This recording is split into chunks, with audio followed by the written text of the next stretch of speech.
Tim. Welcome to our channel. Today we're going to discuss the proper usage, care, and maintenance of your Bell & Ross instrument BR-03-92 Nightlum.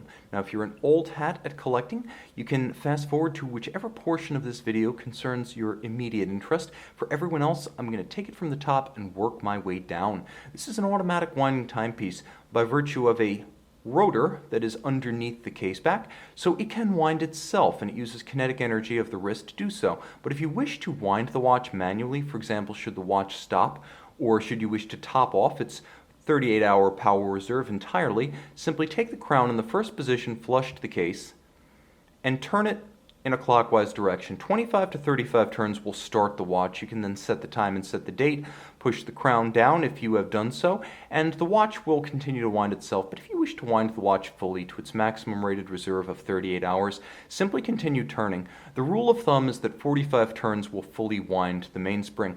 But if you listen, you will be able to hear a subtle click or tick as the bridle-style mainspring slips. This is by design, as it is engineered to prevent overwinding by automatically releasing excess strain. So listen for the sound or wind 45 turns. Now there are ways to set your watch precisely with respect to time of day, hours, minute, and second, but also the date itself, which you might notice is cleverly hidden with a subdued monotone date disc at 4:30. Find an accurate reference time, such as an online atomic clock, and wait until the seconds hand arrives at the index at 12. Now you want to prepare yourself for when it does, and when the seconds hand is even with the index at 12, you withdraw the crown 2 detents to its outermost position. Now you set the correct hour and you set the watch to the next nearest minute with respect to your reference time. So the same hour, 1 minute ahead. Wait for the reference time to catch up precisely to the hour, minute, and second you have depicted on the watch, then push the crown in. The watch will continue to beat, it'll resume, you've synchronized to your reference time. Now there is a quick set for the date, but it's important to recognize that you should never use that quick set function between 9 p.m. and 3 a.m. as this is the 6-hour period during which the automatic jumper for the date is engaged. Therefore, if you wish to set the date, you need to make sure you're not in the 9 p.m. to 3 a.m. zone, and oftentimes you won't know whether you're looking at, for example, 10:11 a.m. or 10:11 p.m. So it's always good when you wish to set the date and you're not 100% certain of the AM/PM status to turn the watch through midnight and the date change, and then advance out of the danger zone past 3 a.m., set the watch to 6 in the morning. 6 a.m. set. Now withdraw the crown 1 detent between winding and setting. You'll note the watch continues to beat, and turn the crown in that intermediate position in a counterclockwise direction to rapidly cycle the date. Once again, the danger zone is 9 p.m. to 3 a.m. and we are safely out of it. Push the crown back in. This is important for preserving water resistance, but also for ensuring that the stem tube assembly is invulnerable to abrasion or shearing. Now this is a ceramic watch, meaning the material you see is homogeneous. It's black all the way through. It's not like a PVD metal that can be scratched through. There's nothing shiny to shine through. Moreover, for practical purposes, this superbly constructed ceramic case has the same scratch resistance as a sapphire crystal, which means it will age well, as does a sapphire crystal, rarely showing any signs of wear and tear. But you also need to abide by the same handling restrictions and caution with which you care for your sapphire crystal. So you wouldn't slam your sapphire crystal against a hard surface or a sharp edge, or anything that would not give against pressure. So make sure that you don't shock, concuss, or directly deal a blow to the ceramic case that you believe would compromise sapphire. Treat your watch well, and it's likely to look just as sharply faceted and free of scratches and scuffs 5, 10, even 20 years hence. That's the advantage of ceramic. It's also hypoallergenic and very light.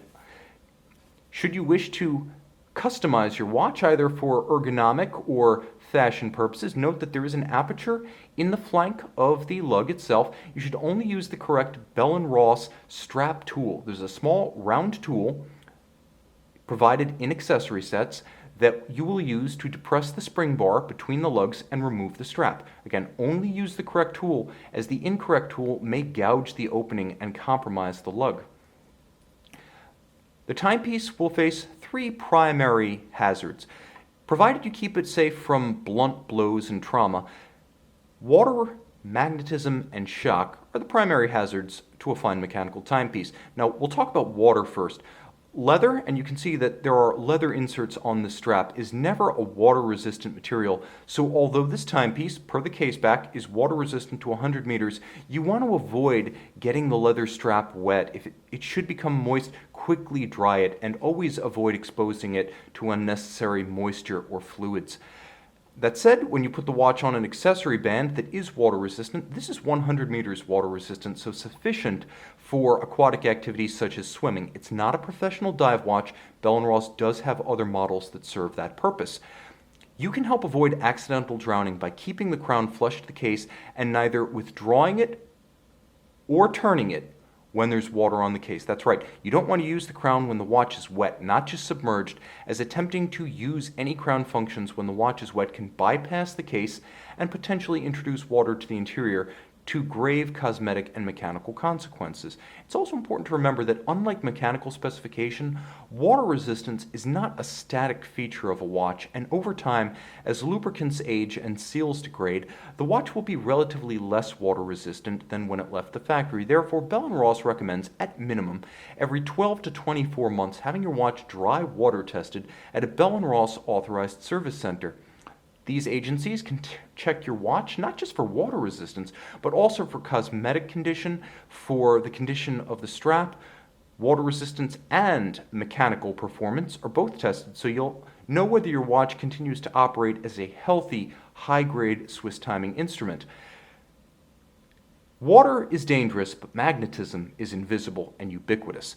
Therefore, you should keep your watch remote from significant sources of magnetic flux. First, static magnets such as musical instrument pickups, refrigerator door closures, or the closures of purses and wallets, as well as speakers and subwoofers. Powerful electromagnets such as high-powered computers, electronic wiring looms, or personal devices should also be kept remote from the watch. The effect of magnetism is to change the state of the ferrous hairspring that sits at the center of your watch's balance. That's effectively the heartbeat of your watch, and a magnetized hairspring will lead the watch to run erratically, either very fast or very slow. If you suspect, due to erratic performance, that your watch may have become magnetized, take it to a Bell & Ross authorized service center where specialized equipment is available to quickly and easily demagnetize your watch. Per Bell & Ross, even a well-cared-for timepiece needs to be isolated from shock as well as concussion, and this is when you need to disuse your watch.